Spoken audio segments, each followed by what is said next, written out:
আসসালামু আলাইকুম সুপ্রিয় শিক্ষার্থী বন্ধুরা, আজকে আমরা চলে এসেছি আমাদের পদার্থের গঠন চ্যাপ্টারের দ্বিতীয় ক্লাসে। তো গত ক্লাসে কিন্তু আমরা পদার্থের গঠনের যেই বেসিক গুলো ছিল, আমি শুরুতেই বলছিলাম যে এই এই যে আমাদের এই চ্যাপ্টারটা এটা হচ্ছে একদমই ফান্ডামেন্টাল বেসিকের একটা ফান্ডামেন্টাল হচ্ছে চ্যাপ্টার। ঠিক আছে, তোমার হচ্ছে কেমিস্ট্রির অনেকগুলো বেসিক হচ্ছে আমরা এই চ্যাপ্টার থেকে পাই মেইনলি। ওকে, তো আজকে হচ্ছে মেইনলি আমরা পড়বো হচ্ছে বাকি যে অংশগুলো বাকি আছে, হ্যাঁ ওইগুলো পড়বো, দেন হচ্ছে সিকিউ সলভ করবো। ঠিক আছে, আমাদের আজকে দ্বিতীয় ক্লাসে আমরা এই চ্যাপ্টারটা শেষ করব। তো দেখো, গত ক্লাসে আমরা পড়ছিলাম কি কি, আমরা হচ্ছে পড়ছিলাম ইলেকট্রন বিন্যাস, এরপর হচ্ছে এই যে কণাগুলো সম্পর্কে পড়ছিলাম।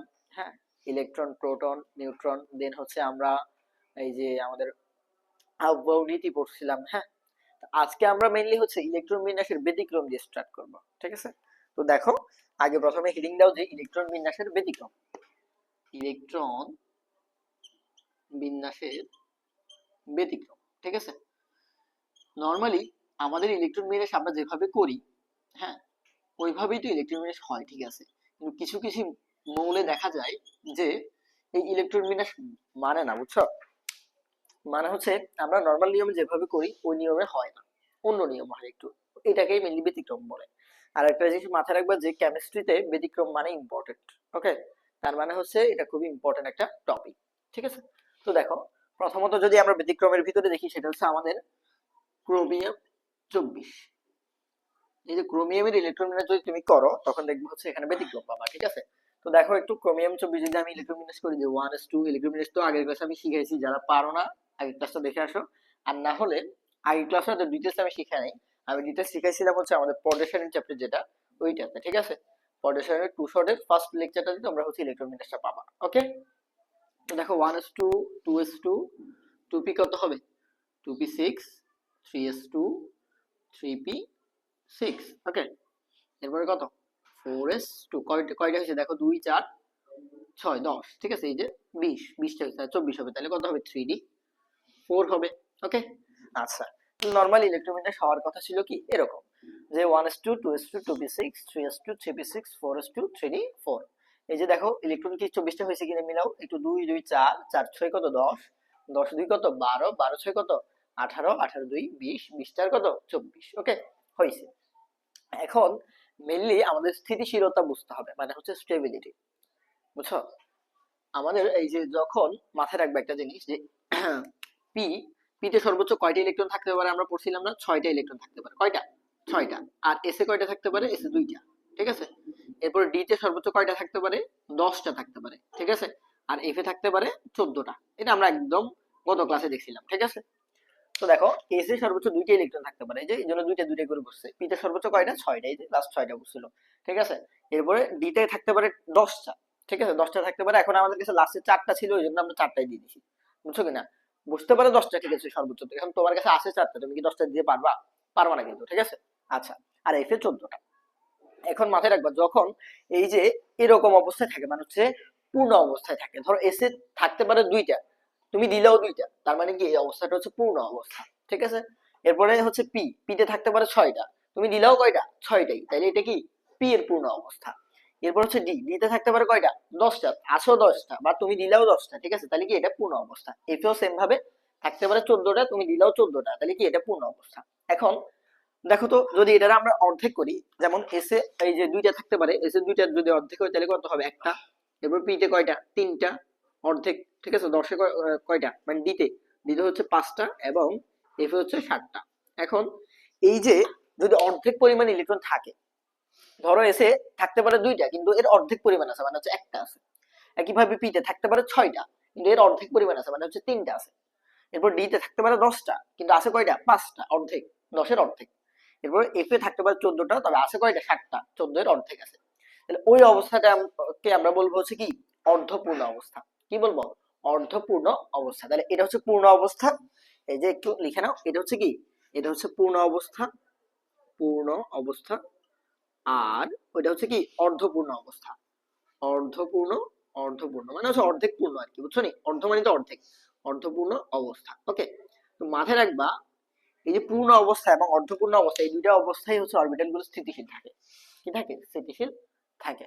তাইলে এই যে যখন এই অবস্থাটা আসবে, ঠিক আছে, এই অবস্থাটা আসবে, তখন কি এটাও স্থিতিশীল এবং এটাও স্থিতিশীল। এখন যদি আমি বলি তোমার যে পূর্ণ অবস্থা বেশি স্থিতিশীল নাকি অর্ধপূর্ণ অবস্থা বেশি স্থিতিশীল, বলো তো? পূর্ণ বেশি স্থিতিশীল নাকি অর্ধপূর্ণ বেশি স্থিতিশীল? অবশ্যই পূর্ণ বেশি স্থিতিশীল, বুঝো নাই? তোমার কাছে 10টা থাকতে পারে কয়টা? 10টা, তুমি দিলেও 10টা, তাহলে কি ওটা বেশি স্টেবল হবে। ওকে, আর থাকতে পারে 10টা, এখন 5টা আছে, স্থিতিশীল হয়েছে ঠিক আছে, তবে এটা ওই যে পূর্ণের মতো হবে না, অবশ্যই পূর্ণের মতো হবে না, এটা পূর্ণের অর্ধেক হবে আর কি, তবে এটাও স্টেবল হবে। ঠিক আছে, আচ্ছা, তাহলে আমরা বুঝলাম যে পূর্ণ অবস্থা এবং অর্ধপূর্ণ অবস্থা অরবিটাল গুলি থাকে, স্থিতিশীল থাকে। এখন মাথায় রাখবা যে পৃথিবীতে যত কিছু আছে সবকিছু কি স্থিতিশীল হতে চায়। ঠিক আছে, দুনিয়া সবকিছু কি স্টেবল হতে চাই বা স্থিতিশীল হতে চাই। ঠিক আছে, তাইলে এই যে ডিতে কয়টা? 4টা, 4টা। দেখো, একটা হয়ে গেলে কিন্তু সে অর্থপূর্ণ অবস্থায় হয়ে যাচ্ছে। দেখো, আছে কয়টা? আছে 4টা, তুমি দিছো 4টা, ঠিক আছে। এখন আরেকটা যদি বেড়ে যায় 5টা, 5টা হয়ে যায়, তাইলে কিন্তু কি সে স্থিতিশীল হয়ে যাচ্ছে এবং অর্ধপূর্ণ অবস্থা হয়ে যাচ্ছে, বুঝছো? অর্ধপূর্ণ অবস্থা মানে তো স্থিতিশীল। ওকে, তাহলে কোনোভাবে যদি তুমি একটা দিতে পারো তারে, তাইলে তো কাজ হয়ে যাচ্ছে। সে স্থিতিশীল হতে চাইবে, অবশ্যই সে একটা নিতে চাইবে। এখন তাহলে আমরা ধরো ধরো তারা একটা ইলেকট্রন দিয়ে দিলাম, দিয়ে দিলাম, তাহলে তারা 5 করে দিলাম। এখন আছে আমাদের কাছে 24টা, আমি দিয়ে দিলাম 25টা। একটা বাড়ানো মানে কি এখানে 25টা দেওয়া না? কারণ আমি কি এটা পারবো? আমি পারবো না, বুঝছো? আমার কাছে আছে 24টা, আমি 24টাই দিতে হবে। এখন এটা 5টা দেওয়াটা কি হয়ে গেছে? 25টা ইলেকট্রন হয়ে গেছে কিন্তু এখানে। ঠিক আছে, এখানে কয়টা? 25টা হয়ে গেছে না? হয়ে গেছে। এখন কোনোভাবে কি করতে হবে? তাহলে আরেক দিক থেকে একটা ইলেকট্রন কমাতে হবে। যেহেতু এর একটা বাড়াই দিছি, তাহলে কি একটা কি করতে হবে? কোনো দিক থেকে কমাইতে হবে। ওকে, তাহলে কমাবে কে? মাথায় রাখবা যে এই যে 4s আছে না, এর আগের যে যে ইয়েটা অরবিটালটা, এটাই হচ্ছে মেইনলি একটা ইলেকট্রন দিবে। ঠিক আছে, এটাই দিবে। ওকে, এগুলা কিন্তু দিবে না, এগুলা কি দিবে না। ঠিক আছে, তাহলে 4s থেকে একটা ইলেকট্রন নিয়ে 3d তে যাবে, 3d 5 হয়ে যাবে এবং 4s কি হবে তখন 1 হয়ে যাবে। কথা কি ক্লিয়ার? ওকে, এই হচ্ছে আমাদের এই যে ক্রোমিয়ামের ইলেকট্রন বিন্যাসের ব্যতিক্রম। ঠিক আছে, ক্রোমিয়াম 24 ইলেকট্রন বিন্যাসে এই ব্যতিক্রমটা হয়। এখানে 3d 4 না হয় এখানে হয় 5, আর এখানে 4s 2 না হয় এখানে কত হয়? 4s 1 হয়। কথা কি ক্লিয়ার? বুঝছো কিনা? কেন হয় যদি পরীক্ষা আসে, এটা কিন্তু 2 নম্বরের জন্য আসে যে ক্রোমিয়ামের ইলেকট্রন বিন্যাসের ব্যতিক্রম ব্যাখ্যা করো। বুঝছো কিনা? বা ব্যতিক্রম দেখা যায়, ক্রোমিয়ামের ইলেকট্রন বিন্যাসের ব্যতিক্রম দেখা যায়, এটা ব্যাখ্যা করো। তখন কি করবে? তুমি আগে নরমাল ইলেকট্রন বিন্যাস লিখবা, যেটা হচ্ছে মানে হচ্ছে ব্যতিক্রম যে ইলেকট্রন বিন্যাস ওইটা লিখবা, আর ব্যাখ্যাটা বলে দিবা যে 3d হচ্ছে 5 হলে কি হয়? অর্ধপূর্ণ অবস্থা হয়, আর অর্ধপূর্ণ অবস্থা স্থিতিশীল। এজন্য এই স্থিতিশীল হতে চায়, তখন 4s একটা ইলেকট্রন 3d তে দেয়, তাহলে 3d 5 হয়ে যায়, 4s 1 হয়ে যায়। ওকে, আশা করি তুমি এই বিষয়টা ক্লিয়ার হয়েছে। ঠিক আছে, এবার দেখো আমরা হচ্ছে নেক্সট আমাদের আরেকটি ইলেকট্রন বিন্যাস দেখবো, সেটা হচ্ছে কপারের ইলেকট্রন বিন্যাস। ইলেকট্রন বিন্যাসের ব্যতিক্রমে কি কপারের ইলেকট্রন বিন্যাস। দেখো কপার কত? কপার হচ্ছে 29, 29। ঠিক আছে, তাহলে একটু ইলেকট্রন বিন্যাস করে ফেলি। 1s2, 2s2, 2p6, 3s2, 3p6, দেন হচ্ছে 4s2। 3d কত হবে বলো তো? এই যে 10টা, এরপর 10টা, 20টা হয়েছে, তাহলে 3d হবে কয়টা? 9, মানে হচ্ছে 29। ঠিক আছে, মিলছে? এই দেখো তুমি মিলাও, 2 4 6 10, 2 6 2 10, 10 10 কত? 20, 20 আর 9 29। ওকে, মিলছে। আচ্ছা, এখন দেখো আমরা এই যে একটু আগেরটা যদি তুমি বুঝে থাকো তাহলে এটাও বুঝবা। দেখো এখানে 3d তে কয়টা ইলেকট্রন আছে? 9টা ইলেকট্রন আছে। এখন আমরা জানি কি d তে সর্বোচ্চ কয়টা থাকতে পারে? 10টা থাকতে পারে। ঠিক আছে, 10টা হইলে কি তার পূর্ণ অবস্থা হয়ে যাচ্ছে, এবং পূর্ণ অবস্থা কি অবশ্যই অনেক স্টেবল না? অনেক স্টেবল এটা কিন্তু। ঠিক আছে, এটা নরমাল অবস্থা থেকে অনেক স্টেবল। তাহলে কি করবে? এই যে 3d যেটা, এর আছে 9টা, এখন সেও তো কি চাইবে? সেও তো স্টেবল হইতে চাইবে, তাই না? সেও তো স্টেবল হইতে চাইবে, তাহলে তারা একটা ইলেকট্রন দিয়ে নিলে কিন্তু কাজ হয়ে যাচ্ছে। ঠিক আছে, তখন সে কি করবে? এই যে একইভাবে 4s থেকে একটা ইলেকট্রন নিয়ে নিবে, 4s হয়ে যাবে 1, আর 3d কত হয়ে যাবে? 10 হয়ে যাবে। বুঝছো? 3d কত হবে তখন? 10 হয়ে যাবে, এবং সে অধিক স্টেবল হয়ে যাবে। বুঝছো? এই যে এটা তো সেম ভাবে ব্যতিক্রমটা দেখা যায়। বুঝছো নি? আগেরটা হয়েছিল 3d 5, এখন 3d 10 হয়ে গেছে। এখানে 4s একটা ইলেকট্রন এখানে দিয়ে দিবে। ঠিক আছে, তাহলে ক্রোমিয়াম এবং কপার ইলেকট্রন বিন্যাস তোমাদের বইতে আছে।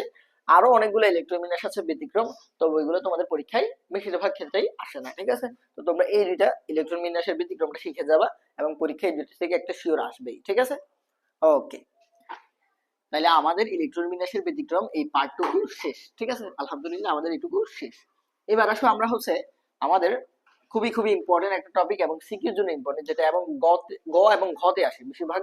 তোমরা দেখবে হচ্ছে ঘ, যেটা ঘ 4 মার্কের জন্য যেটা আসে তোমাদের পরীক্ষায়, ওইটাতে হচ্ছে এই যে এই পার্টটা আসে, সেটা হচ্ছে আমাদের পরমাণুর মডেল। পরমাণুর মডেল, তাহলে এখন আমরা চলে যাব হচ্ছে পরমাণুর মডেলে। ঠিক আছে, পরমাণুর, দেখো পরমাণুর মডেল, একটু হেডিং দাও আমার সাথে, পরমাণুর মডেল। তো পরমাণুর মডেলের মধ্যে আমরা মেইনলি দুইটা মডেল শিখবো, একটা হচ্ছে আমাদের রাদারফোর্ড বিজ্ঞানী রাদারফোর্ড পরমাণু মডেল, একটা হচ্ছে বোর পরমাণু মডেল। ঠিক আছে, একটা কি বললাম রাদারফোর্ড পরমাণু মডেল, আরেকটা হচ্ছে বোর পরমাণু মডেল। ঠিক আছে, তো দেখো বিজ্ঞানী রাদারফোর্ড প্রথমে হচ্ছে ওনার পরমাণু মডেল দিয়েছে। ঠিক আছে, বিজ্ঞানী রাদারফোর্ড প্রথমে হচ্ছে ওনার পরমাণু মডেল দিয়েছে, তাইলে আমরা কয় রকম পরমাণু মডেল শিখবো? দুই রকম। এক নম্বর হচ্ছে রাদারফোর্ড পরমাণু মডেল, রাদারফোর্ড পরমাণু মডেল, পরমাণু মডেল। ঠিক আছে, আচ্ছা, তো রাদারফোর্ড পরমাণু মডেলে মেইনলি বিজ্ঞানী রাদারফোর্ড কি বলছে এটা একটু তোমার জানতে হবে। ঠিক আছে, এর জন্য প্রথমে একটু সালটা মাথায় রাখবা যে বিজ্ঞানী রাদারফোর্ড হচ্ছে 1911 সালে ওনার এই পরমাণু মডেলটা দেন। ঠিক আছে, 1911 সালে। ঠিক আছে, আচ্ছা, তো 1911 সালে উনি মেইনলি কি করছে দেখো, এই যে উনি বলছে যে হ্যাঁ, এমন একটা পরমাণু মডেল, হ্যাঁ, যেটাতে প্রোটন এবং হচ্ছে আমরা তিনটা কণিকা পড়ছি না, তিনটা কণিকা পড়ছি, ইলেকট্রন, প্রোটন এবং নিউট্রন। ঠিক আছে, প্রোটন এবং নিউট্রন হচ্ছে নিউক্লিয়াসের ভিতরে থাকে এবং ইলেকট্রন গুলো হচ্ছে বাইরে ঘুরতে থাকে। এবং উনি এটাকে হচ্ছে আমাদের পৃথিবী এবং সূর্যের সাথে হচ্ছে কি করছেন, রিলেশন করছেন। ঠিক আছে, এটার সাথে সম্পর্ক তৈরি করছেন। মানে হচ্ছে উনি বলতেছে যে পৃথিবী যেরকম সূর্যকে কেন্দ্র করে কি করে, ঘোরে না, একইভাবে ইলেকট্রনও কি নিউক্লিয়াসকে কেন্দ্র করে এরকম ঘোরে। ঠিক আছে, ওনার পরমাণু মডেলটা আমরা যদি একটু আঁকি, এই যে ওনার পরমাণু মডেল ছিল এরকম, এরকম ডাম্বেল একটা দিবা প্রথমে, এরপর এই কর্নারে আরেকটা ডাম্বেল দিবা, বুঝছো কিনা? কয়টা হয়েছে? দুইটা হয়েছে, আরেকটা দিবা, এই যে মাঝ বরাবর এখান দিয়ে আরেকটা ডাম্বেল দিবা, তাইলে হয়ে গেছে। ঠিক আছে, একদমই ইজি। দেখো প্রথমে এদিকে একটা ডাম্বেল দিলাম, এরপরে কোনা কোনা আরেকটা ডাম্বেল, এরপর সোজা একটা ডাম্বেল। ঠিক আছে, এবং মাঝখানে তুমি একটা নিউক্লিয়াস দিবা, কি দিবা? একটা নিউক্লিয়াস সুন্দর করে এঁকে দিবা। এটা হচ্ছে কি নিউক্লিয়াস, যেটার ভিতরে হচ্ছে কি থাকবে, এটার ভিতরে আমাদের প্রোটন এবং হচ্ছে নিউট্রন থাকবে। ঠিক আছে, এবার একটু যদি আমরা ইলেকট্রন গুলো আঁকি, দেখো প্রতিটা শেলে কি থাকবে, একটা করে ইলেকট্রন থাকবে। এই যে এখানে একটা ইলেকট্রন, এখানে একটা ইলেকট্রন, দুইটা করে ইলেকট্রন থাকবে। ঠিক আছে, এখানে একটা ইলেকট্রন, দেন এখানে একটা ইলেকট্রন, এগুলো কি আঁকতেছি? ইলেকট্রন আঁকতেছি। ওকে, একটি ইলেকট্রন, এই যে আরেকটা ইলেকট্রন। ওকে, তাহলে দেখো এটা কি, এটা হচ্ছে নিউক্লিয়াস। একটু আমরা চিহ্নিত করি, দেখো এটা হচ্ছে নিউক্লিয়াস, রাদারফোর্ড পরমাণু মডেল, এটা হচ্ছে নিউক্লিয়াস, যেটার ভিতরে কি থাকে, আমাদের প্রোটন এবং হচ্ছে নিউট্রন থাকে, প্রোটন এবং নিউট্রন থাকে। আর এগুলো হচ্ছে কি, এগুলো হচ্ছে ইলেকট্রন, যেটা কি করতেছে, আমাদের এই যে নিউক্লিয়াসটাকে কেন্দ্র করে হচ্ছে ঘুরতেছে। এই যে দেখো, সে তার এই কক্ষপথে ঘুরতেছে, এই এ এর এই কক্ষপথে ঘুরতেছে, এর এই কক্ষপথে এরকম করে কি করতেছে, ঘুরতেছে। বুঝছো কিনা? এই নিউক্লিয়াসকে কেন্দ্র করে তারা কি করতেছে, তাদের নিজস্ব কক্ষপথে ঘুরতেছে। তাহলে এগুলো কি, এগুলোর নাম হচ্ছে একটা শেল, কক্ষপথ, কক্ষপথ। ঠিক আছে, বা শক্তি স্তর, যাই বলি। ওকে, আচ্ছা, তাহলে আমরা রাদারফোর্ড পরমাণু মডেলের চিত্রটা দেখলাম।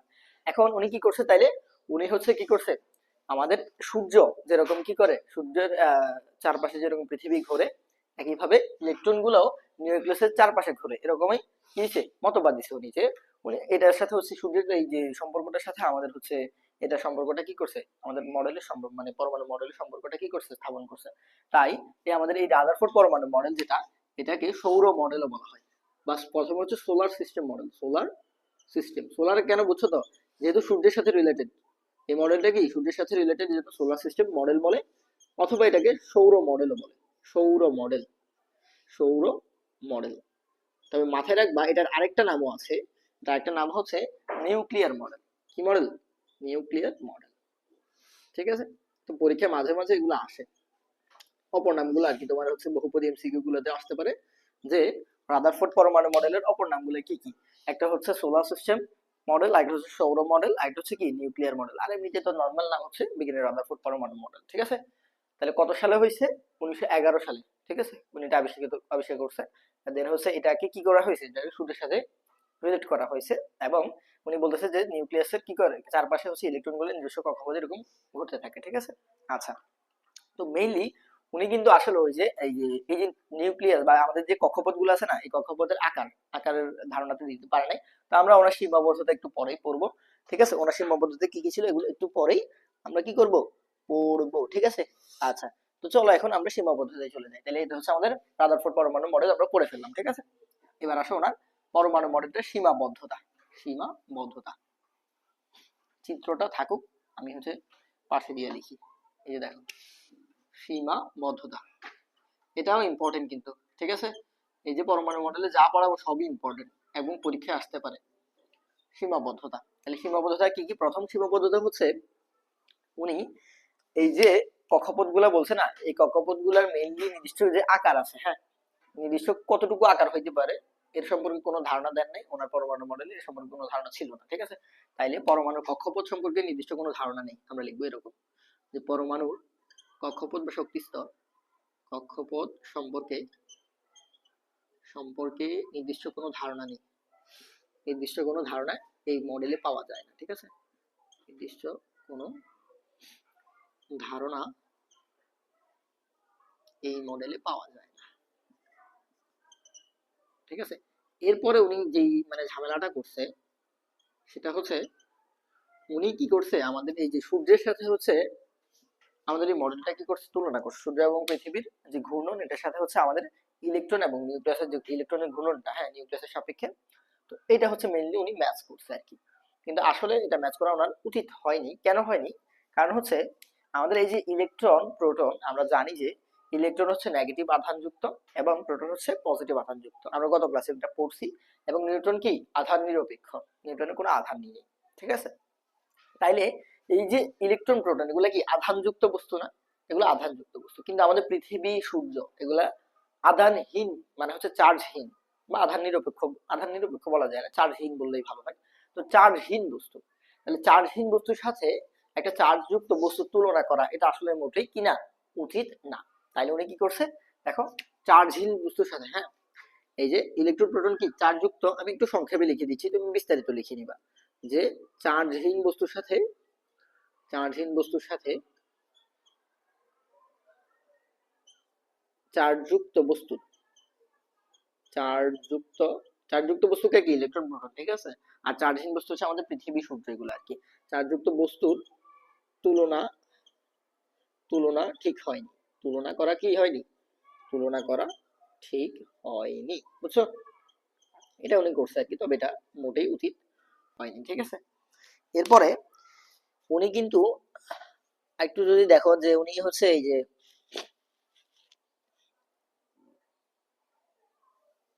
এখানে কিন্তু ইলেকট্রনের হচ্ছে কৌণিক ভরবেগ নির্ণয়ের কোনো কি দেয়নি, উনি কোনো ফর্মুলা দেয়নি, বা হচ্ছে কিভাবে একটা ইলেকট্রনের কৌণিক ভরবেগ বের করবো, ঠিক আছে, এটার কোনো কি দেয়নি, নির্দিষ্ট ধারণা দেয়নি। তাইলে 3 নম্বর আমরা লিখতে পারি যে কৌণিক ইলেকট্রনের ইলেকট্রনের কৌণিক ভরবেগের কৌণিক ভরবেগের নির্দিষ্ট কোনো ধারণা নেই, নির্দিষ্ট কোনো কি নেই, ধারণা নেই, নির্দিষ্ট ধারণা নেই, বুঝছো? তাহলে আমরা কি কি বললাম একটু আমি সামারি করি 2 মিনিটে। দেখো, রাদারফোর্ড পরমাণু মডেল, এটা 1911 সালে কি হয়েছে, প্রতিষ্ঠিত হয়েছে। এখানে এই যে মাঝখানে যেটা থাকে এই পরমাণু মডেল, এটা হচ্ছে নিউক্লিয়াস, এই নিউক্লিয়াসের ভিতরে থাকে হচ্ছে প্রোটন এবং হচ্ছে কি নিউট্রন, এবং বাইরে যে শেল বা কক্ষপথ এগুলাতে হচ্ছে ইলেকট্রন গুলা ঘুরতে থাকে, ঠিক আছে। বিজ্ঞানী রাদারফোর্ড কি করছে, বিজ্ঞানী রাদারফোর্ড হচ্ছে এই যে আমাদের এই মডেলটাকে সৌরজগতের সূর্য এবং পৃথিবীর ঘূর্ণনের সাথেও কি এখানে ইলেকট্রন এবং নিউক্লিয়াসের ঘূর্ণনের কি করছে উনি হচ্ছে তুলনা করছে, হ্যাঁ। তো ওনার এই যে এই পরমাণু মডেলের একটা সীমাবদ্ধতাও আছে, সীমাবদ্ধতা কি সেটা হচ্ছে উনি এই যে পরমাণু কক্ষপথ যে বলছে এই কক্ষপথের নির্দিষ্ট আকার বা ব্যাসার্ধ কতটুকু হবে আর, হ্যাঁ, আর এর ভ্যালু রেশিও যেটা, ওইটার কি দেয় না, কোনো হচ্ছে উনি হচ্ছে ইয়ে দেয় নাই, কোনো ধারণা দেয়নি এই মডেলে, ঠিক আছে, যে কতটুকু হইতে পারে। ওকে, এরপর উনি হচ্ছে দেখো আমাদের প্রোটন এবং ইলেকট্রন এগুলো হচ্ছে চার্জযুক্ত, আমরা জানি যে প্রোটন হচ্ছে পজিটিভ চার্জযুক্ত এবং ইলেকট্রন হচ্ছে নেগেটিভ চার্জযুক্ত, আর নিউট্রন আধান নিরপেক্ষ। তাহলে চার্জযুক্ত বস্তুর সাথে উনি আমাদের পৃথিবী এবং সূর্য এগুলো হচ্ছে চার্জহীন বস্তু, এগুলো কোনো চার্জ নেই, ঠিক আছে। তাহলে চার্জহীন বস্তুর সাথে চার্জযুক্ত বস্তুর উনি তুলনা করছে, যেটা মোটেই কিনা উচিত না। চার্জহীন বস্তুর সাথে চার্জযুক্ত বস্তু তুলনা করা যায় না, ঠিক আছে। এরপরে দেন হচ্ছে ইলেকট্রনের কৌণিক ভরবেগের যে বের করা যায়, হ্যাঁ, একটা ইলেকট্রন কৌণিক ভরবেগ কিভাবে বের করতে হয় এ নিয়ে কোনো ফর্মুলা উনি ওনার মডেলে দেয় নাই, ঠিক আছে। পরবর্তীতে বিজ্ঞানী বোর্ড দিছে, আমরা শিখবো একটু পরে, ঠিক আছে। তাহলে আমরা বিজ্ঞানী রাদারফোর্ডের পরমাণু মডেল কিন্তু পড়ে ফেলছি এবং ওনার সীমাবদ্ধতাও পড়ে ফেলছি, ঠিক আছে। তাহলে এটা মুছে ফেলি, এবার আসলে আমরা পড়বো হচ্ছে বিজ্ঞানী বোরের পরমাণু মডেল বা বোর পরমাণু মডেল, ঠিক আছে। তো দেখো, এরপরে এই যে বিজ্ঞানী রাদারফোর্ড এর সীমাবদ্ধতা গুলো যখন হচ্ছে নজর আসছে সবার, তো বিজ্ঞানী বোরই মূলত প্রথমে এগুলো হচ্ছে ঠিক করছে আর কি 2 বছর পরে। তো 2 বছর পরে বিজ্ঞানী বোর কি করছে, দেখো বোর পরমাণু মডেল, রাদারফোর্ডের পরমাণু মডেলের সীমাবদ্ধতাগুলো ঠিক করছে, ঠিক আছে। ঠিক করে উনি নিজের আরেকটা মডেল দিলেন, ঠিক আছে, যেটার নাম হচ্ছে বোর পরমাণু মডেল। কত সালে? এই যে 1911 সালের পরে, 2 বছর পরে, মানে হচ্ছে 1913 সালে। কত সালে? 13 সালে। আমি 2 বছর মাথায় কিন্তু উনি জিনিসটা ঠিক করে ফেলছে, ঠিক আছে। 1913 সালে উনি কি করছে?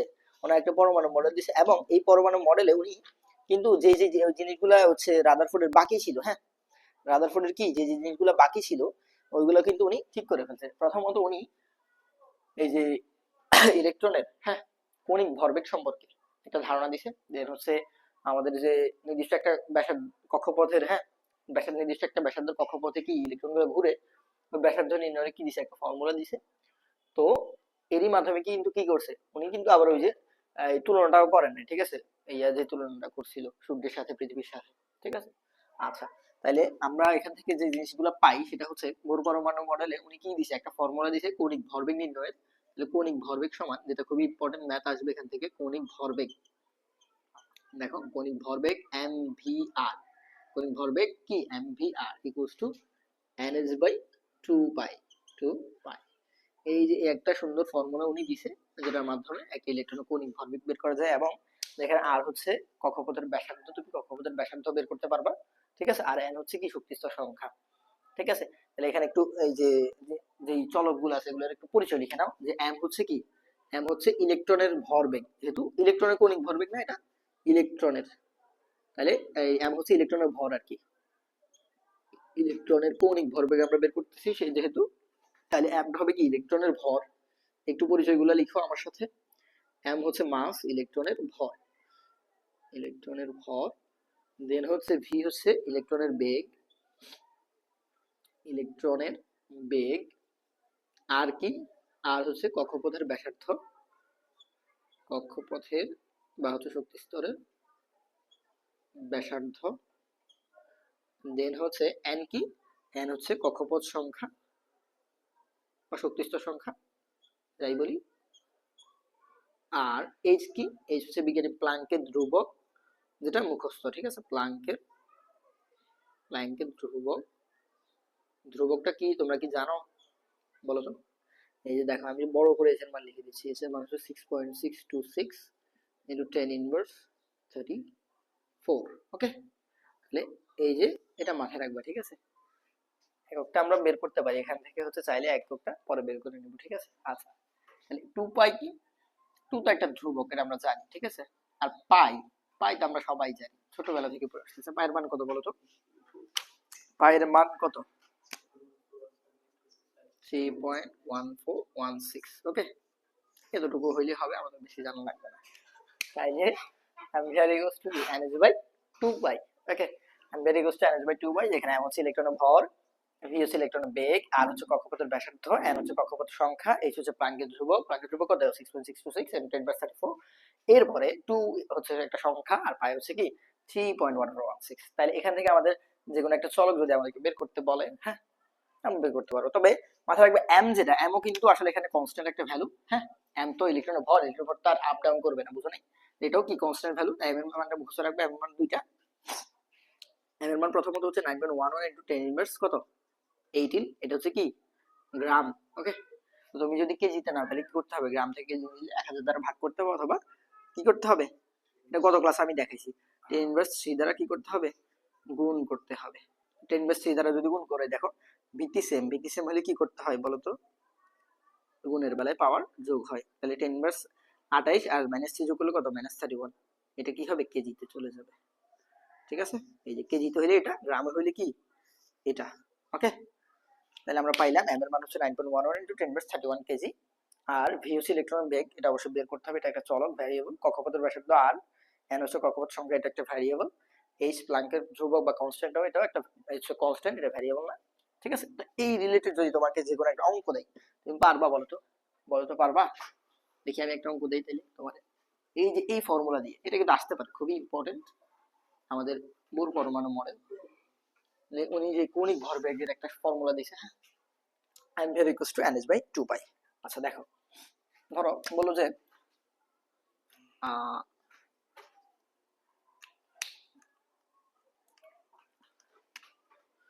তৃতীয় শক্তি স্তরে তৃতীয় শক্তি স্তরে শক্তি স্তরে অবস্থানরত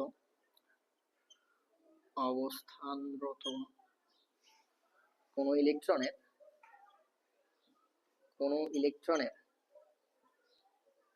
ইলেকট্রনের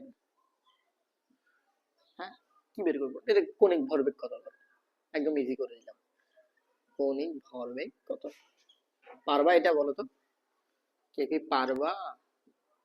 বলতেছে যে তৃতীয় শক্তি স্তরে অবস্থানরত একটা কোন একটা ইলেকট্রন তার কৌণিক ভরবেগ বের করতে বলছে, ডাইরেক্ট কৌণিক ভরবেগ, তোমার বেগও চাই নাই, কক্ষপথের ব্যাসার্ধ চাই নাই, এটা একদম ইজি ম্যাথ, বুঝছো কিনা? তাহলে দেখো আমরা কিভাবে বের করব, আমরা জানি যে উই নো আমরা জানি, আমরা কি জানি, আমরা জানি nvr equals to nh by 2 পাই। দেখেন অ্যাম্বিয়ারটা কি, অ্যাম্বিয়ারটা হচ্ছে কৌণিক ভরবেগ যেটা আমাদেরকে বের করতে বলছে। ওকে, কৌণিক ভরবেগ অ্যাম্বিয়ার ইকুয়ালস টু nh by 2 পাই, তাহলে বের করো ডাইরেক্ট। n এর মান কত, যেহেতু তৃতীয় শক্তি স্তর বলে দিয়েছে, দেখো n এর ভ্যালু কত 3 ইনটু h এর মান কত 6.626 into 10 inverse 34 divided by 2 into 3.1416। Answer হবে কি, যেটা আসবে সেটা তোমার ক্যালকুলেটর যেটা আসবে কি সেটাই হবে আমাদের উত্তর। ওকে, না আমরা পারলাম, আমরা বোর পরমাণু মডেল শিখে গেলাম। ওকে, তো দেখো এবার আমরা পড়বো হচ্ছে বোর পরমাণু মডেলের সাফল্য। কি পড়বো? সাফল্য। আমি যা যা পড়াচ্ছি এগুলোই ইম্পর্টেন্ট, এর বাইরে তোমার কিছুই পড়া লাগবে না, বুঝছো কিনা? এর বাইরে কি লাগবে না, কিছুই পড়া লাগবে না, ঠিক আছে? তাইলে এবার আসো সাফল্য, বোর পরমাণু মডেলের সাফল্য। হেডিং দাও, আমার সাথে জাস্ট হেডিং গুলো দিবা, পরমাণু মডেলের সাফল্য। সাফল্য মানে বুঝতেই পারতেছো, তার মানে হচ্ছে ওনার যেই ইয়াটা, হ্যাঁ উনি এই যে পরমাণু মডেল আবিষ্কার করে কি হয়েছে, সফলতা অর্জন করছে কয়েকটা, ঠিক আছে? তাহলে ওনার সাফল্যগুলো কি, প্রথমত উনি হচ্ছে কি আমাদের এই যে পরমাণু মডেলের যে শক্তি স্তর, হ্যাঁ এটা হচ্ছে ধারণা দিচ্ছে, বুঝছো কিনা? দেখো প্রথমত উনি আমাদের রাদারফোর্ড যে ধারণাটা দিতে পারে না, সেটা হচ্ছে আমাদের শক্তি স্তর গুলা কিরকম শেপের, হ্যাঁ এই ধারণা যে উনি যে দিতে পারে না, এটা কিন্তু আমাদের বোর পরমাণু মডেল দিছে, ঠিক আছে? ওনার বোর পরমাণু মডেলটা যদি আমরা একটু দেখো তাহলে আরো ক্লিয়ার হবে। দেখো এই বোর পরমাণু মডেল হচ্ছে এরকম, যেটা নরমালি আমরা এই যে করি এখন, ঠিক আছে? আমরা কিন্তু বোর্ডটা ইউজ করি, আমরা কিন্তু রাদারফোর্ড ইউজ করি না, ঠিক আছে? এটা হচ্ছে বোর পরমাণু মডেল, যেখানে এগুলো হচ্ছে কি এক একটা শক্তি স্তর, এটা প্রথম শক্তি স্তর, এখানে n এর ভ্যালু 1, কিন্তু দ্বিতীয় শক্তি স্তর এটা n এর ভ্যালু 2, n এর ভ্যালু 3, তৃতীয় শক্তি স্তর n এর ভ্যালু 4, বুঝছো কিনা? ওকে, চতুর্থ শক্তি স্তর। তাহলে এটা হচ্ছে কি বোর পরমাণু মডেল। ওকে, যেখানে ইলেকট্রন গুলো কি, ইলেকট্রন গুলো হচ্ছে এই যেগুলো এরকম ঘুরে হচ্ছে কি কক্ষপথে ঘুরতে থাকবে, অনেকগুলো ইলেকট্রন থাকতে পারে, হ্যাঁ আমরা জানি সর্বোচ্চ 8টা, ওই যে প্রথমটা 2টা, পরে বলতে সর্বোচ্চ 8টা করে থাকতে পারে, এরকম তো থাকবে না? এই যে এখানে একটা ধরো, এখানে 2টা, এরকম করে কি ইলেকট্রন গুলো থাকবে, ওগুলো কি ইলেকট্রন। ওকে, আর মাঝখানে অবশ্যই নিউক্লিয়াস থাকবে, যেখানে প্রোটন এবং কি থাকবে, নিউট্রন থাকবে। ওকে, আচ্ছা তাইলে বড় পরমাণুর প্রথম সাফল্য কি, উনি বলছে যে এই যে দেখো এটা দেখে বোঝা যাচ্ছে কিরকম শেপ বলো তো, আমাদের এই যে কক্ষপথ গুলো এগুলো শেপ দিছে উনি, দেখে বোঝা যাচ্ছে। বলুন ভাই এটা কি ডিম্বাকার নাকি? না ডিম্বাকার না, আমার চিত্রটা একটু খারাপ হয়েছে, ঠিক আছে? এটা হবে কি বৃত্তাকার। তাইলে কক্ষপথ গুলোর ওনার এক নম্বর সাফল্য কি, কক্ষপথ গুলো যে বৃত্তাকার, হ্যাঁ শেপ গুলো যে বৃত্তাকার, এটা উনি বলছে যে কক্ষপথ বৃত্তাকার। ওকে, যেটা আমাদের বিজ্ঞানী রাদারফোর্ড দিতে পারেন না ধারণা। 2 নাম্বার ওনার যে সাফল্য সেটা হচ্ছে উনি বলছে যে ইলেকট্রন, এই যে ইলেকট্রন যদি উচ্চ শক্তি স্তর থেকে নিম্ন শক্তি স্তরে আসে, হ্যাঁ উচ্চ শক্তি স্তরে নিম্ন শক্তি স্তরে, উচ্চ শক্তি স্তর থেকে নিম্ন শক্তি স্তরে আসে, তখন কি করে ইলেকট্রন শক্তি কি করে, শোষণ করে না বিকিরিত করে বলতো? শক্তি কি বিকিরিত করে নাকি শোষণ করে? একটু ওয়েট। শক্তি পরমাণু যখন কি করে শক্তি বিকিরণ করে, তখন উচ্চ থেকে নিম্নতা আসে, তার মানে হচ্ছে উচ্চ থেকে যখন নিম্নতা আসবে তখন কি করবে, শক্তি বিকিরণ করবে, হ্যাঁ আর নিম্ন থেকে উচ্চতে গেলে কি করবে, শক্তি শোষণ করবে। তাহলে দেখো উনি বলছে কি, একটা ইলেকট্রন যদি, এই দেখো ইলেকট্রন ধরো 3 নাম্বার শক্তি স্তর থেকে লাভ দিয়ে ধরো 2 নাম্বার শক্তি স্তরে চলে গেল, ঠিক আছে? তাহলে কি হবে, শক্তির বিকিরণ হবে, ঠিক আছে? তাহলে 3 থেকে ধরো উচ্চ থেকে নিম্ন, শর্টে লিখে একটু, ইলেকট্রন যদি উচ্চ থেকে কি কোথায় আসে, নিম্নতে আসে, তখন কি হবে, শক্তির বিকিরণ হবে, শক্তির বিকিরণ, বুঝছো নি? বিকিরণ মানে শক্তিটা দেখা যাবে আর কি, ঠিক আছে? দৃশ্যমান হতে পারে, নাহলে দৃশ্যমান না হতে পারে, সেটা আমরা হচ্ছে ম্যাথমেটিক্যালি বের করতে পারি। এবং যদি নিম্ন থেকে উচ্চতে যায়, নিম্ন থেকে কোথায় যায়, উচ্চতে যায় তখন কি হবে, শক্তির শক্তির শোষণ হবে। ঠিক আছে, শক্তির কি হবে, শোষণ হবে। তাহলে দেখো কি পড়লাম, যদি উচ্চ থেকে ইলেকট্রন নিম্নতে যায় মানে হচ্ছে ধরো 3 থেকে 2 আসলো, একটা ইলেকট্রন লাফ দিয়ে 3 থেকে 2 চলে আসলো, তাহলে কি হবে, শক্তির বিকিরণ হবে। আর যদি ধরো নিম্ন থেকে উচ্চ, ধরো 1 নাম্বার শেল থেকে ইলেকট্রনটা লাফ দিয়ে 4 নাম্বারে চলে গেল, তাহলে কি হবে, শক্তির শোষণ হবে। ওকে, আচ্ছা, এটা কে দিছে, এটা হচ্ছে আমাদের বিজ্ঞানী ওই যে বোর পরমাণু, বোর দিছে আর কি ওনার মডেলে। এটা হচ্ছে ওনার একটা সাফল্য। দেন লাস্ট আমাদের সাফল্য যেটা, উনি এই যে, হ্যাঁ, এই যে পরমাণু মডেলের মাধ্যমে উনি হাইড্রোজেনের, হ্যাঁ, বর্ণালীর ব্যাখ্যা দিছে। ঠিক আছে, হাইড্রোজেন বর্ণালী ব্যাখ্যা দিছে, হাইড্রোজেন বর্ণালী বর্ণালী ব্যাখ্যা দিয়েছে, বুঝছো, ব্যাখ্যা দিয়েছে। মানে কি, মানে হচ্ছে হাইড্রোজেন যে কি করতে পারে, মানে বর্ণালী দেখাইতে পারে, ঠিক আছে, বিভিন্ন রং দেখাইতে পারে, এটা উনি কি দিয়েছে, ব্যাখ্যা দিয়েছে। ওকে, তাইলে এই হচ্ছে আমাদের কি বিজ্ঞানী বোর পরমাণু মডেলের সাফল্য। এবার আসো, বোর পরমাণু মডেলেও কি ছিল, তোমার সীমাবদ্ধতা ছিল। ওনার এই পরমাণু মডেলও কি আছে, কিছু সীমাবদ্ধতা আছে। তাইলে আমরা একটু ছোট্ট ছোট্ট করে হচ্ছে কি ওনার সীমাবদ্ধতা গুলো শিখে নিই। ওকে, তো দেখো ওনার সীমাবদ্ধতা মোটামুটি কমই ছিল। প্রথম সীমাবদ্ধতা হচ্ছে উনি যে বলছে এই যে বৃত্তাকার শেপ গুলা, তো প্র্যাকটিক্যালি আসলে বৃত্তাকার দেখা যায়, ঠিক আছে, তো বৃত্তাকারের পাশাপাশি উপবৃত্তাকারও দেখা যায়, অনেকগুলো শেপই কি উপবৃত্তাকারও দেখা যায়। তাইলে একটু মাথায় রাখবা যে উপবৃত্তাকার কক্ষপথ গুলো কি উপবৃত্তাকারও হয়, এটা উনি বলে নাই, তো এটা একটা সীমাবদ্ধতা। কক্ষপথ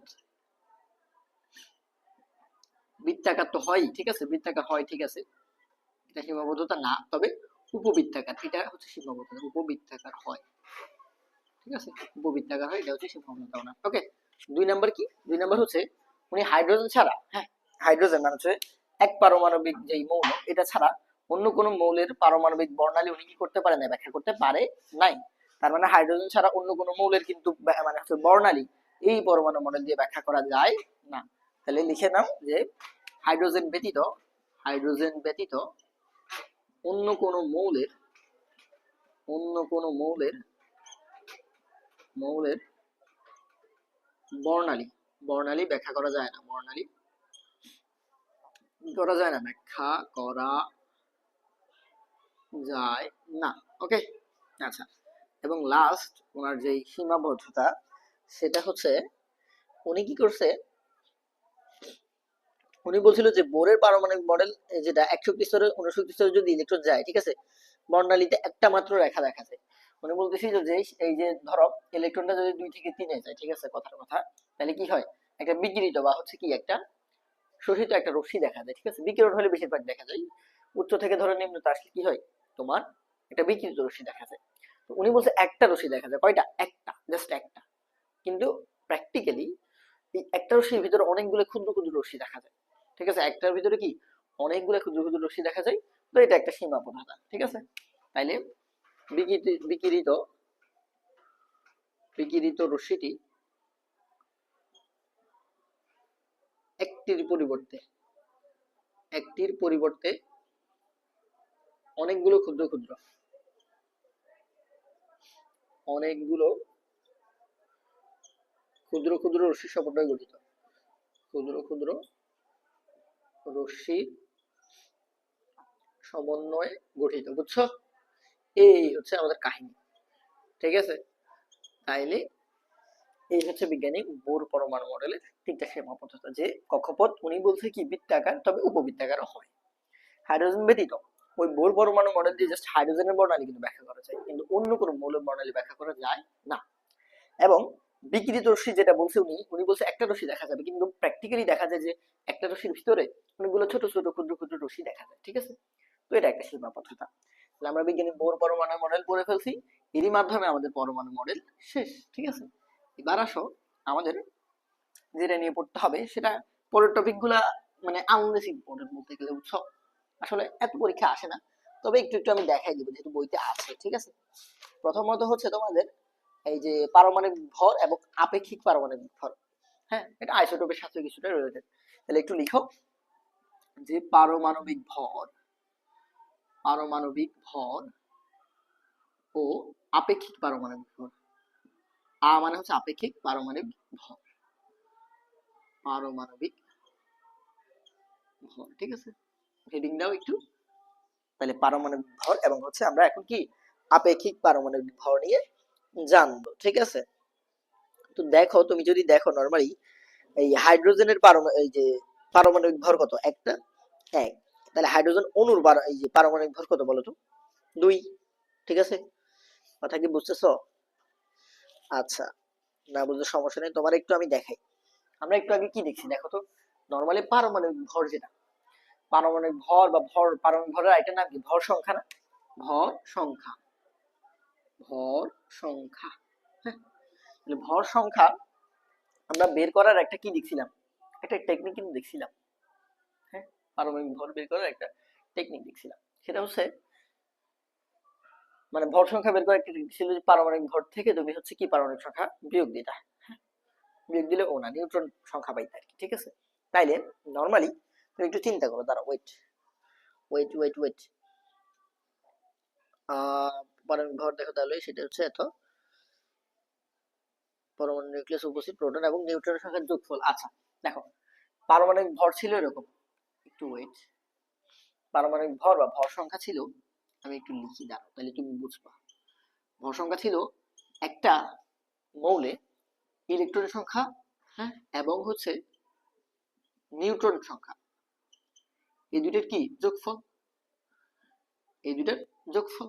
ওকে, এখন তুমি দেখো নরমালি ইলেকট্রন কি, ইলেকট্রন কি বলতো, পূর্ণ সংখ্যা হবে অবশ্যই, ইলেকট্রন তো এখানে ভগ্নাংশ সংখ্যক হইতে পারে না। নিউট্রন কিভাবে কি পূর্ণ সংখ্যক হবে, তাই এটাও পূর্ণ সংখ্যা, এটাও পূর্ণ সংখ্যা, যোগফল কি হবে অলওয়েজ একটা কি হবে, পূর্ণ সংখ্যা হবে, এটা তো বলতে পারি নাকি। কিন্তু বাস্তবে কয়েকটা, তাহলে ভর সংখ্যা কি অবশ্যই পূর্ণ সংখ্যা আসবে, এটা তো বোঝা যায়, কিন্তু বাস্তবে ভর সংখ্যা মাঝে মাঝে দেখবা যে দশমিক আসতেছে, মানে দশমিক ভগ্নাংশ আসতেছে, তাহলে এটা কিভাবে হয় দেখো তুমি, তুমি যদি ক্লোরিনের দেখো, ক্লোরিনের ভর কত বলতো, 35.5, দশমিক 5, কিভাবে সম্ভব? এটা একটা পূর্ণ সংখ্যা, এটা একটা পূর্ণ সংখ্যা, দুইটা মিলে যোগ করলে অবশ্যই একটা পূর্ণ সংখ্যা, তাহলে ভর সংখ্যা একটা পূর্ণ সংখ্যা, তাহলে ক্লোরিনের ভর সংখ্যা কিভাবে 35.5 হয় বলো আমারে, এটা কিভাবে 35.5 হয় বলো তো? শুধু কি এটাই? আমাদের পড়াশোনাটা এরকম আরো উদাহরণ আছে, যেমন তুমি যদি দেখো এই যে 63.5 কপার, কপার কপার যদি দেখো, কপার কত 63.5, এটা কিভাবে দশমিক হইলো বলো আমারে, কিভাবে দশমিক হইলো? কারণ আসলে আমরা যেটাকে হচ্ছে ভর সংখ্যা ভাবতেছি, এটা আসলে ভর সংখ্যা না বা পারমাণবিক ভর না, এটা হচ্ছে আপেক্ষিক পারমাণবিক ভর, মানে হচ্ছে কোনো একটা কিছুর সাপেক্ষে আমরা ভর সংখ্যাটাকে কি করতেছি, হিসাব করতেছি, বুঝছো? তাইলে এটা এবং এটা এগুলো কি, এগুলো হচ্ছে আপেক্ষিক পারমাণবিক ভর, পারমাণবিক, পারমাণবিক কি ভর। তাহলে এবার দেখো, আপেক্ষিক পারমাণবিক ভর যদি এটা হয়, এটা বের করার তো নিশ্চয়ই কোনো ফর্মুলা আছে, অবশ্যই আছে। হ্যাঁ, এটা বের করার একটা ফর্মুলা আছে, তাইলে একটু লিখো যে আপেক্ষিক পারমাণবিক ভর বের করার একটা ফর্মুলা আছে, সেটা হচ্ছে আপেক্ষিক পারমাণবিক, মানে আপেক্ষিক, বুঝছো, পারমাণবিক ভর।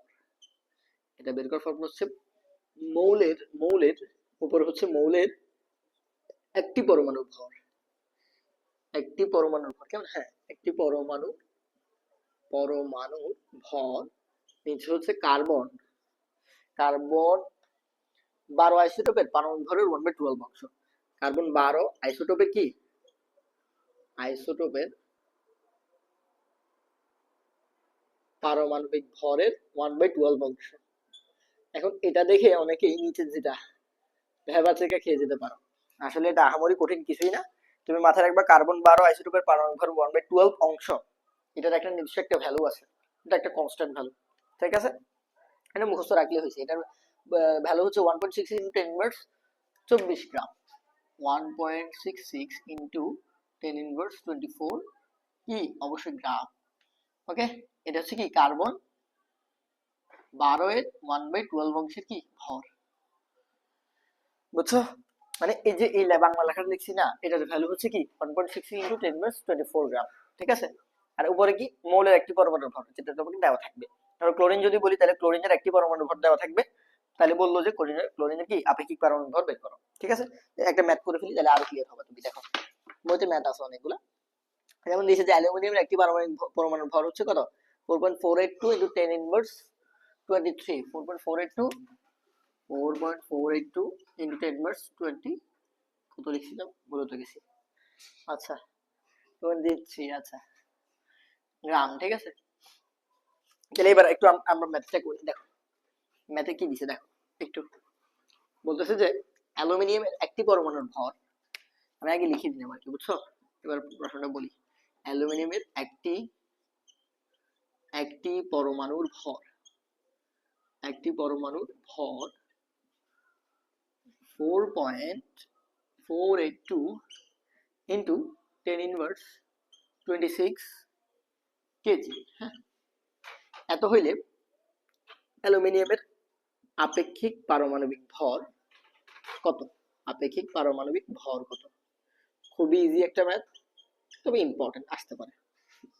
দেখো আমরা কি শিখছি আমরা আপেক্ষিক পারমাণবিক ভরের ফর্মুলা একটু আগে শিখছি যে উপরে কি উপরে ছিল মৌলের একটি মৌলের ভর বা মৌলের একটি পরমাণুর ভর নিচে ছিল কার্বন 12 অংশের ভর 1/12 অংশের ভর কার্বন 12 এর ভরের 1/12 অংশ আর কি যাই বলো টোটালি ধ্রুবক এটা নিচে কি এই কনস্ট্যান্ট ভ্যালু ওকে উপরে কি একটি পরমাণুর ভর নিচে এই কনস্ট্যান্ট ভ্যালু। এখন দেখো তাহলে আমরা কি লিখবো যে অ্যালুমিনিয়ামের ডিরেক্ট অ্যালুমিনিয়ামের আপেক্ষিক পারমাণবিক ভর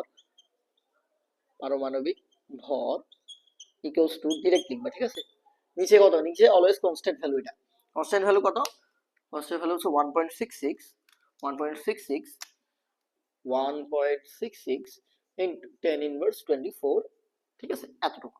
আর উপরে কত উপরে হচ্ছে এই যে অ্যালুমিনিয়ামের একটি পরমাণুর ভর 4.482 দেখো 4.482 ইনটু 10 ইনভার্স 26 ওকে এত কেজি এত তাহলে ভাগ করলে যা পাবা তাই হবে কি তোমার উত্তর নাকি।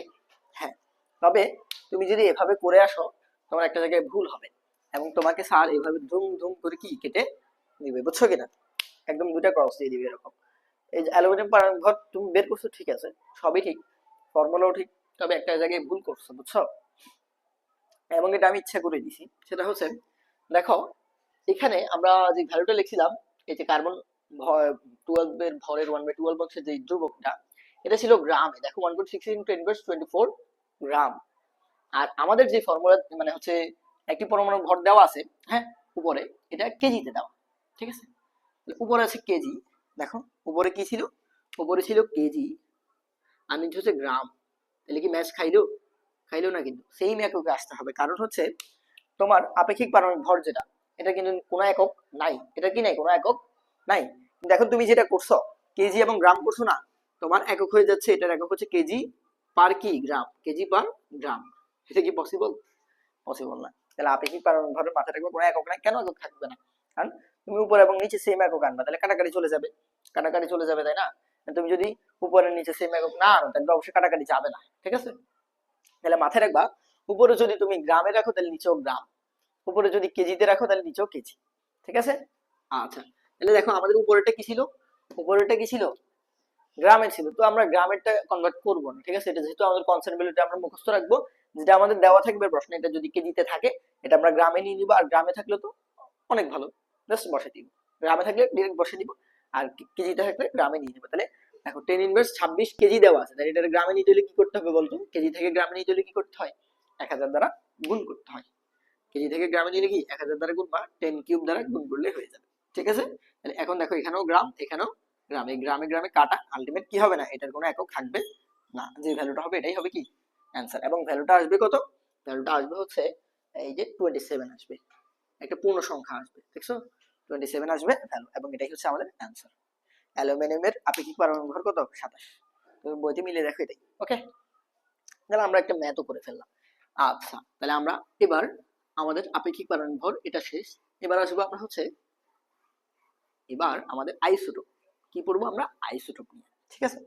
আইসোটোপ মেইনলি দেখো আইসোটোপের শতকরা হার থেকে মৌলের গড় আপেক্ষিক ভর নির্ণয় এটা খুবই ইম্পর্টেন্ট যে আইসোটোপের শতকরা হার থেকে তোমাকে হচ্ছে আইসোটোপের শতকরা হার দিবে ঠিক আছে।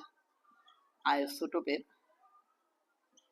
শতকরা হার থেকে শতকরা হার থেকে হচ্ছে কি মৌলের গড় আপেক্ষিক ভর নির্ণয়, মৌলের গড় আপেক্ষিক মানে আপেক্ষিক ভর কি নির্ণয়। ওকে, তো দেখো এটা হচ্ছে আমাদের হেডিং। তাহলে আমরা কি করব দেখো, আমাদেরকে হচ্ছে একটা যদি মৌল, হ্যাঁ একটা মৌলের গড় আপেক্ষিক ভর নির্ণয় করতে বলে, এটা ফর্মুলা আছে ডিরেক্ট, যে গড় মৌলের গড় আপেক্ষিক ভর নির্ণয়, ঠিক আছে, ডিরেক্ট ফর্মুলা আছে, সেটা হচ্ছে P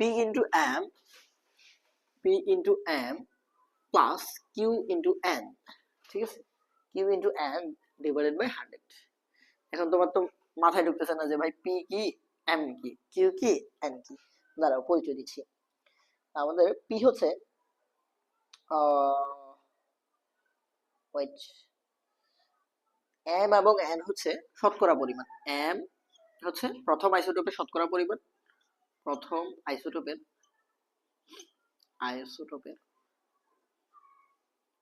শতকরা পরিমাণ,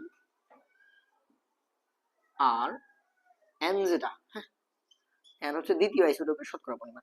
তাহলে মাথায় রাখবে Mn কি, Mn হচ্ছে আইসোটোপের শতকরা পরিমাণ, M হচ্ছে প্রথমটা, N হচ্ছে দ্বিতীয়টা। তাহলে তুমি এক্সচেঞ্জ করে দিতে পারো, সমস্যা হবে না।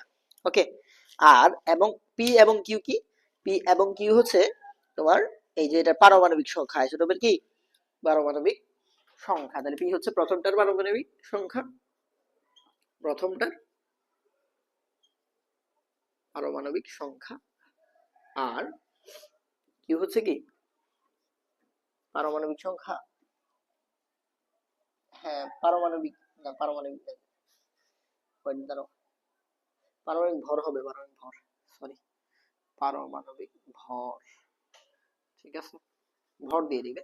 আর এটা হচ্ছে দ্বিতীয়টার পারমাণবিক ভর, ঠিক আছে, মানে পাশে দিয়ে যায় এটা লেখা থাকবে। একটা ম্যাথ করো দেখবে ফুল ক্লিয়ার। দেখো এখানে দিছে যে এই যে আমাদের প্রকৃতিতে ক্লোরিনের দুইটা আইসোটোপ থাকে, একটা হচ্ছে 35 ক্লোরিন, হ্যাঁ একটা হচ্ছে 37 ক্লোরিন। প্রকৃতিতে আইসোটোপ ক্লোরিনের দুইটা আইসোটোপ আছে, ঠিক আছে, এই দুইটা আইসোটোপ এবং এদের শতকরা পরিমাণ দিয়েছে যে এই যে 35 ক্লোরিন যেটা, এটা 75%, এটা 75% এবং এটা হচ্ছে 25%, ঠিক আছে, মোট মিলে 100% আর কি শতকরা পরিমাণ দিয়েছে। তাহলে প্রকৃতিতে 35 ক্লোরিন যেটা, এটা 75% পাওয়া যায় এবং 37 ক্লোরিন যেটা, এটা 25% পাওয়া যায়। ওকে, এখন বলতেছে যে এই যে ক্লোরিন মৌলটা, এটার আপেক্ষিক পারমাণবিক ভর নির্ণয় করো, এটার গড় আপেক্ষিক, সরি শুধু আপেক্ষিক পারমাণবিক ভর না, গড় আপেক্ষিক পারমাণবিক ভর নির্ণয় করতে পারবা? বলো, জাস্ট ফর্মুলায় বসে দিবা, ফর্মুলা আছে বসে দাও। দেখো দেখো দেখো আমরা বসাবো যে ক্লোরিনের গড় আপেক্ষিক পারমাণবিক ভর। প্রশ্ন বুঝছো কিনা? আমাদেরকে দুইটা আইসোটোপ দিয়েছে, ক্লোরিনের প্রকৃতিতে দুইটা আইসোটোপ পাওয়া যায়, একটা হচ্ছে 35 ক্লোরিন, একটা হচ্ছে 37 ক্লোরিন। এটা হচ্ছে প্রকৃতিতে 75% পাওয়া যায়, আর এটা হচ্ছে 25% পাওয়া যায়। বলছে যে গড় আপেক্ষিক ভর নির্ণয় করো ক্লোরিনের, হ্যাঁ তাহলে মৌলের গড় আপেক্ষিক ভর নির্ণয় কি, ক্লোরিনের গড় আপেক্ষিক ভর নির্ণয়ের ফর্মুলা হচ্ছে ভর সমান, নির্ণয় কেন লিখছি, আচ্ছা ভর সমান আমরা জানি যে কি P into M, মানে হচ্ছে P কত, দেখো P কি, P হচ্ছে প্রথমটার পারমাণবিক ভর, প্রথমটার পারমাণবিক ভর কত, প্রথমটার পারমাণবিক ভর 35, তাহলে 35 ইনটু এরপর M, এই যে দেখো M কি, M হচ্ছে প্রথম আইসোটোপের শতকরা পরিমাণ, প্রথম আইসোটোপ এটা, প্রথম আইসোটোপের শতকরা পরিমাণ কত, 75, ঠিক আছে, পার্সেন্টেজ লেখা লাগবে, লাগবে না, পার্সেন্টেজ লাগবে না, প্লাস দেখো এরপরে কিউ কই কিউ, হ্যাঁ কিউ হচ্ছে দ্বিতীয়টার পারমাণবিক ভর, দেখো দ্বিতীয়টার পারমাণবিক ভর কত 37, তাহলে 37 ইনটু, হ্যাঁ কিউ ইনটু এন কত, এন হচ্ছে দ্বিতীয়টার আইসোটোপের শতকরা পরিমাণ কত 25%, তাই 25 বুঝছো, ডিভাইড বাই 100, তাহলে ক্যালকুলেশন করো অ্যান্সার চলে আসবে, বুঝছো, ক্যালকুলেশন করো অ্যান্সার চলে আসবে, অ্যান্সার আসবে হচ্ছে 35.5 ই আসবে, যেটা আমরা নরমালি পাই, বুঝছো নি, 35.5 এটাই অ্যান্সার আসবে, বুঝছো, ক্লিয়ার, এটা আমরা নরমালি পাই কিন্তু এটা দেখো ক্লোরিনের আপেক্ষিক অনুপাত আমরা জানি, গড় আপেক্ষিক অনুপাত কত 35.5 না 25.5। ওকে, আচ্ছা আশা করি তুমি বুঝছো এটা। তাহলে আইসোটোপের শতকরা এই যে হার যদি দেওয়া থাকে এরকম, হ্যাঁ এই ফর্মুলা দিয়ে তুমি করে ফেলতে পারো। তাহলে এটা ফর্মুলাটা খুবই খুবই ইম্পর্টেন্ট, অবশ্যই মুখস্থ রাখবে, অবশ্যই কি ঠাড়া মুখস্থ, মানে টানা মুখস্থ রাখবে। ওকে, আচ্ছা এরপরে আসো, এরপরে যে টপিক গুলা, এগুলো আরো ইজি এবং খুবই মজাদার। মানে বলতে গেলে তুমি রিডিং পড়লে এটা পারবা, বুঝছো? যেমন তোমার এরপরে হচ্ছে আপেক্ষিক পারমাণবিক ভর থেকে আপেক্ষিক আণবিক ভর নির্ণয় লাগবে না, এটা একদমই হুদাই। আপেক্ষিক পারমাণবিক ভর যদি দেয়, হ্যাঁ, আপেক্ষিক আণবিক ভর নির্ণয় এটা পারবা, এটা একদমই সহজ। ধরো তোমার এই যে পানি, এই পানির আণবিক ভর বের করতে বলো, আণবিক ভর। এখন এটা কি পারবা বলতো? পারমাণবিক ভর তোমার মুখস্থ রাখতে হবে। আপেক্ষিক পারমাণবিক ভর কি মুখস্থ, তাহলে আণবিক ভরটা বের করবা আর কি। আপেক্ষিক, এগুলো সবই আপেক্ষিক, মাথায় রাখবে, এগুলো সব বারবার আপেক্ষিক লেখা লাগবে না, ঠিক আছে? আমি লিখতেছি যাচ্ছি, তুমি পরীক্ষা লিখবা যদি পরীক্ষা বলে। হ্যাঁ, তাহলে পানির বললো যে আপেক্ষিক আণবিক ভর বের করো। কিভাবে বের করবা দেখো, আমরা জানি হাইড্রোজেনের ভর, তোমার এই প্রথম 36টা মৌলের ভর অবশ্যই পর্যবেক্ষণ থেকে মুখস্থ রাখতে হবে, বুঝছো কিনা? যদি না জানো অবশ্যই ভাই মুখস্থ করো, নাহলে কিন্তু পারবা না। দেখো হাইড্রোজেনের ভর কত, 1, আমরা জানি কত, হাইড্রোজেন ভর 1, এবং অক্সিজেনের ভর কত, 16। অক্সিজেনের ভর কত, 16। তাইলে হাইড্রোজেন দেখো 1, যেহেতু কয়টা, দুইটা আছে, এই জন্য 2 দিয়ে গুণ, ঠিক আছে? এরপর যোগ, অন্য মৌলে যাওয়া যোগ, অক্সিজেন কয়টা আছে, একটা, 16, তাহলে 16 যোগ, ঠিক আছে? তাহলে কত হচ্ছে, 2 একে 2 প্লাস 16 আর লিমিট কত, 18। এটা অবশ্যই গ্রাম এককে হবে, তাহলে 18 গ্রাম, ঠিক আছে? তাহলে এই পানির এই যে আণবিক ভর কত, 18 গ্রাম, বুঝছো নি?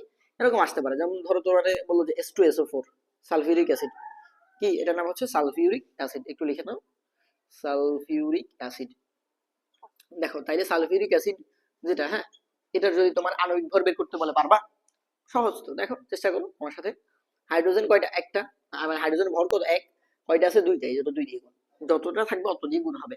এরপর পরের মৌলে যাবো, প্লাস, পরের মৌলে যাচ্ছি, সালফারে যাচ্ছি, এই জন্য প্লাস। সালফার কত, সালফার হচ্ছে 32, কয়টা আছে, একটা, 1 দিয়ে গুণ করা যে কথা, না করে একই কথা, ঠিক আছে? এরপর পরের মৌলে যাচ্ছি, প্লাস।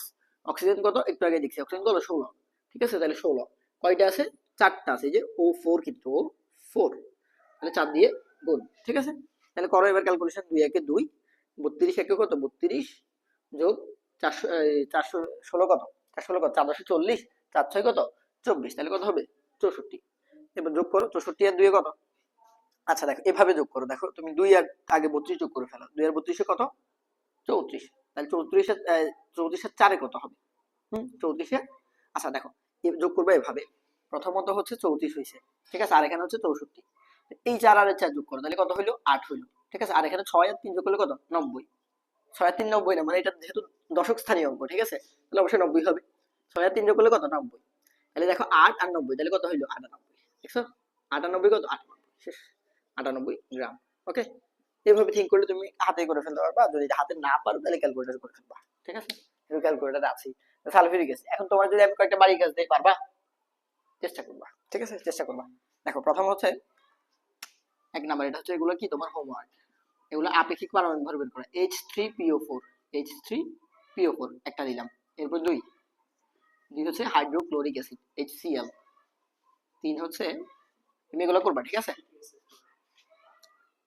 Fe2SO4, আচ্ছা হ্যাঁ এটা করতে পারো, Fe2 হবে, হ্যাঁ এটা তো, আচ্ছা এটা সঙ্গে শিওর না।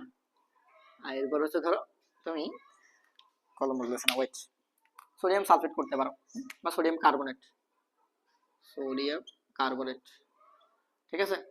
এরপরে সোডিয়াম ক্লোরাইড, এরপরে 5টা দিব, ঠিক আছে? আর কোনটা দেওয়া যায়, আর কোনটা দেওয়া যায়, পানি তো করছো, আচ্ছা অ্যামোনিয়া করবা, NH3, ঠিক আছে? এই 5টা, হ্যাঁ এই 5টা হইলে হবে, আর লাগবে না। এই 5টা হচ্ছে তুমি কি করবা, হোমওয়ার্ক করবা, ঠিক আছে? এই 5টা যদি তুমি পারো মিলে তোমার, হ্যাঁ, তাহলে দেখবা তুমি বস, ঠিক আছে? এর মধ্যে কয়েকটা যদি মুখে মুখে করা যায়, আমি করবো না, তুমি চেষ্টা করবা, ঠিক আছে? চেষ্টা করবা, না সমস্যা হলে তুমি কমেন্টে জানাবে, ঠিক আছে? আচ্ছা, তাইলে আমরা আপেক্ষিক পারমাণবিক ভরও পড়ে ফেলছি, ঠিক আছে? আমাদের কিন্তু মানে সবগুলো টপিক প্রায় কভার, বুঝছো? শেষের দিকে, আমরা শেষের দিকে চলে আসছি। চলো এবার আমাদের যেটা, সেটা হচ্ছে একদম বাজে একটা টপিক বলতে গেলে, তেজস্ক্রিয় আইসোটোপ এবং এদের ব্যবহার। তেজস্ক্রিয় আইসোটোপ, এটা আসলে আমার পড়ানোর কিছুই নেই, এটা তুমি পড়বা, তবে আমি একটু বলে দিব কি কি পড়বা। কি লিখতেছি, তেজস্ক্রিয় আইসোটোপ, আইসোটোপ ও এদের ব্যবহার, দেখো, ঠিক আছে? এই হচ্ছে হেডিং। এবার তোমার বইতে যদি যাই আমি, দেখো এই যে আইসোটোপ গুলো আছে না আমাদের, হ্যাঁ আইসোটোপ গুলো মেইনলি আমাদের কিন্তু অনেক হচ্ছে হেল্প করে, প্রধানত চিকিৎসা ক্ষেত্রে, হ্যাঁ, এরপরে হচ্ছে তোমার চিকিৎসা ক্ষেত্রের ভিতর রোগ নির্ণয়, রোগ নিরাময়, এরপর হচ্ছে কৃষি ক্ষেত্রে হেল্প করে। দেন হচ্ছে তোমাদের বই দিয়ে যে আমি দেখাই, আমার ক্যামেরার সামনে দেখাই, বই আমার হাতে আছে বুঝছো, আমি এগুলো বই থেকেই বলতেছি। ওয়েট, একটু ওয়েট।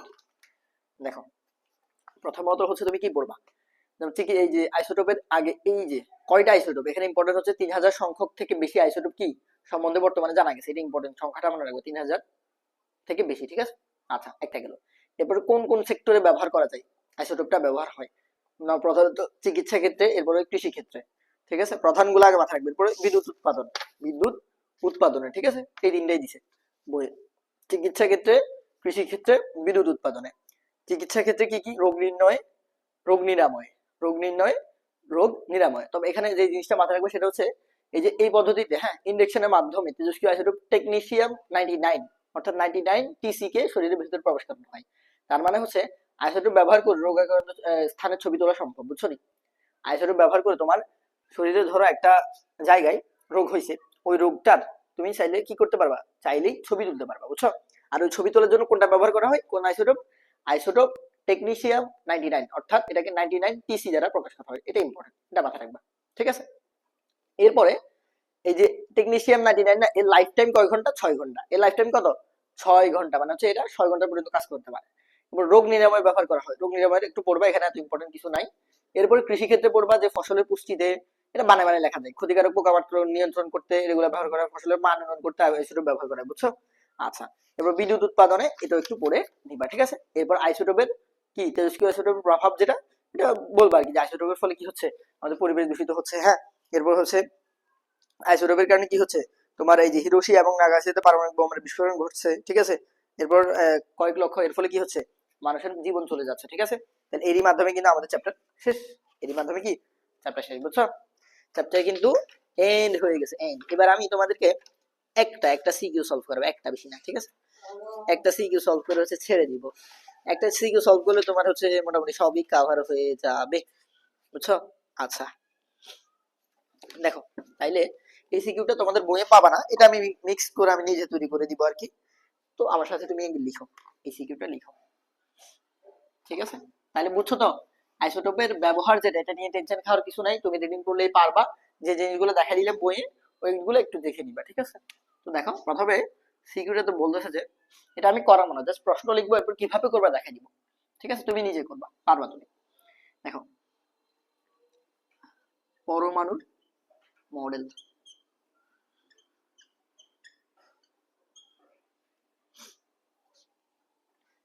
এটা হচ্ছে ধরো দৃশ্যকল্প 1, ঠিক আছে। দৃশ্যকল্প 1 বলতেছে, আর দৃশ্যকল্প 2 যেটা, এখানে বলতেছে যে কি বলবে,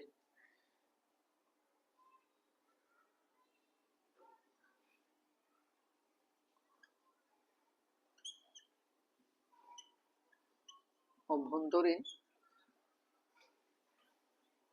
কণাসমূহ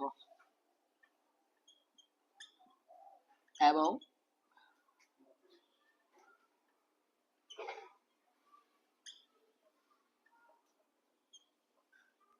আইসোটোপ, বুঝছো।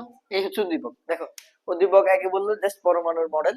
এই কোশ্চেনটা, এরকম কোশ্চেন পাবা না সচরাচর, যেটা আমি তৈরি করে দিচ্ছি, এই জন্য একটু ভিন্ন রকম। উদ্দীপক 1 বললো যে পরমাণুর মডেল, কথা একটা বললো। এরপর 2 বললো যে পরমাণুর অভ্যন্তরীণ কণাসমূহ এবং আইসোটোপ, ঠিক আছে। এখন ক নাম্বার কোশ্চেন, যেহেতু 4টা প্রশ্ন থাকে, ক নাম্বার কোশ্চেনে বলতেছে যে, বলতেছে কি, বলতেছে যে কি বলবে, ধরো কি বলতে পারবো, যৌগিক পদার্থ কাকে বলে। দেখো, যৌগিক বা মৌলিক এগুলো আসেই, যৌগিক বা মৌলিক, ধরো দুইটাই প্রশ্ন আসলো, ঠিক আছে। মৌলিক পদার্থ কাকে বলে, এটা আমি পড়াইছি একদম ফার্স্ট ক্লাসে। অণু পরমাণু কাকে বলে, যৌগিক মৌলিক কাকে বলে, যদি না পারো প্রথম ক্লাস দেখে আসো, বুঝছো কিনা। খ নাম্বার কোশ্চেনে বলতেছে যে কপার ও, দুইটাই একসাথে দিচ্ছি, ক্রোমিয়াম এর ইলেকট্রন বিন্যাসের ব্যতিক্রম, ইলেকট্রন বিন্যাসে ব্যতিক্রম দেখা যায়, ব্যাখ্যা করো, ব্যতিক্রম দেখা যায়, হ্যাঁ, ব্যাখ্যা। ওকে, দেন গ নাম্বার কোশ্চেনে বলতেছে যে এই যে কি বলতেছে, ওয়েট, পরমাণুর কণাসমূহ, পরমাণুর কণাসমূহ ব্যাখ্যা করো এবং এত বড় প্রশ্ন আসবে না, আমি এটা হচ্ছে ইচ্ছা করে একটু বড় করে দিচ্ছি আর কি, ঠিক আছে, যাতে তোমার একটাতে পুরো অধ্যায়টা একটু সামারি হয়ে যায়। পরমাণু কণা সমূহ ব্যাখ্যা করো এবং আইসোটোপের, হ্যাঁ, আইসোটোপের ব্যবহার ক্ষেত্রগুলো লিখো। ব্যবহার ক্ষেত্রগুলো কি করো, ক্ষেত্রগুলো লিখো। এবং ঘ নাম্বার কোশ্চেন, যেটা জায়গাটা হচ্ছে না, আচ্ছা এই পাশে লিখি। ঘ নাম্বার কোশ্চেন, এটা তো বলতেছে যে কালীয় শেষ মার্কারে, ক্লাসও শেষ, কালীয় শেষ হয়ে যাচ্ছে, বুঝছো? আচ্ছা, ঘ নাম্বার কোশ্চেন বলতেছে যে এই যে উদ্দীপক একে পরমাণু মডেল বলছে না, যে পরমাণুর দুইটি মডেলের